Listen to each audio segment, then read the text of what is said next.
Oui, bonjour, je m'appelle Amandine de Roite. J'ai une formation scientifique qui s'est soldée par l'obtention d'un doctorat en microbiologie. Cette thèse, qui était faite en partenariat avec l'entreprise d'Allemand, m'a permis d'intégrer cette entreprise en 2020 et depuis, je travaille en recherche et développement sur les levures non Saccharomyces. Mon rôle est de sélectionner et de caractériser des levures non Saccharomyces qui seront ensuite produites au sein même de l'entreprise grâce à une expertise unique développée ces 20 dernières années. Les non Saccharomyces représentent un ensemble de levures très divers qui peuvent répondre à une multitude de problématiques en fonction de leur métabolisme et de leurs activités enzymatiques très particulières. Chaque espèce va avoir sa spécificité qui permet de répondre à un besoin particulier. Par exemple, les Lachansia thermotolérans produisent de l'acide lactique qui permet d'acidifier les vins au pH qui augmente sensiblement ces dernières années. Cela va même au-delà de la spécificité d'espèce car au sein d'une même espèce, chaque souche est différente. Par exemple, si on regarde les Lachansia thermotolérans, une étude récente menée en collaboration par des équipes de recherche australiennes et françaises ont montré que sur un phénotypage de 94 souches, il y a une variation de production d'acide lactique de 1,8 à 12 grammes par litre entre toutes ces souches dans les mêmes conditions environnementales. Finalement, mon rôle, lorsqu'on caractérise des non-Saccharomyces au laboratoire, c'est de faire toute une batterie de tests sur ces souches-là pour connaître leur résistance à plusieurs stress, comme les sulfites ou l'éthanol, leurs besoins en azote, leur capacité fermentaire, etc. Il faut aussi que nous développions des tests, des méthodes propres à chaque souche pour caractériser leurs traits phénotypiques d'intérêt. Notre but finalement, c'est de proposer un itinéraire de vinification le plus performant possible et de guider les utilisateurs dans leur stratégie d'inoculation, leur stratégie de nutrition et les conditions environnementales d'utilisation optimales.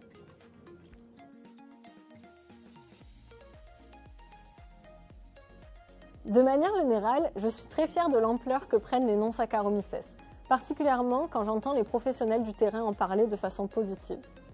Quand j'ai démarré, les utilisateurs étaient encore assez sceptiques sur l'utilisation des non-Saccharomyces, qui demandent une inoculation supplémentaire puisqu'elles ne sont pas capables de mener la fermentation alcoolique seules.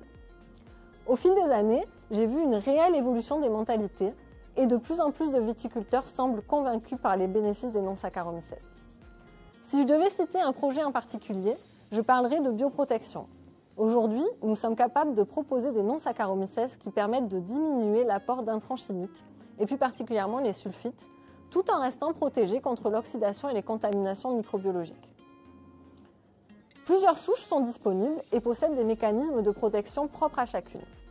Par exemple, Level 2 Initia est préconisée en blanc car elle protège les mous de l'oxydation grâce à une consommation rapide d'oxygène et à sa détoxification du cuivre dans les mous. En plus, elle produit de l'acide puchérimique qui permet d'inhiber la croissance des micro-organismes contaminants en les privant de fer.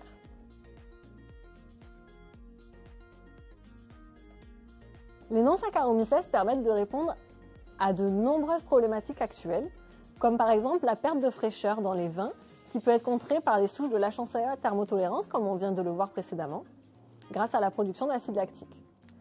Un autre exemple qu'on vient de voir également, c'est la bioprotection qui permet de limiter les intrants chimiques, dont les sulfites, possibles grâce au développement de certaines souches vis-à-vis de l'oxydation et des contaminants comme les Metschnikovia. D'autres défis d'actualité peuvent encore être relevés grâce au non-sac, tels que la diminution de la teneur en alcool des vins sur laquelle nous travaillons actuellement. Avant tout, j'aime la diversité des projets, et plus particulièrement, j'aime mon sujet de recherche. La communauté scientifique s'est emparée des non-Saccharomyces depuis une vingtaine d'années, ce qui donne un caractère très dynamique et stimulant à mon travail. Cela demande une veille scientifique constante et la mise en place de nombreux partenariats scientifiques qui me permettent de monter en compétences de façon continue. J'aime aussi voir que les recherches que j'entreprends chez l'Allemand sont utiles à la filière et sont valorisées au travers de produits innovants associés à une connaissance scientifique solide et documentée au service des utilisateurs. Cela me donne le sentiment que mon travail au laboratoire est un maillon essentiel et intégré à un travail d'équipe plus global qui permet le développement de nouveaux produits.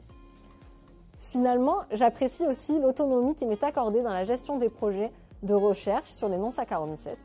Cela me donne le sentiment que l'équipe me fait confiance pour mener à bien mes missions et c'est très valorisant. Merci beaucoup. Bon.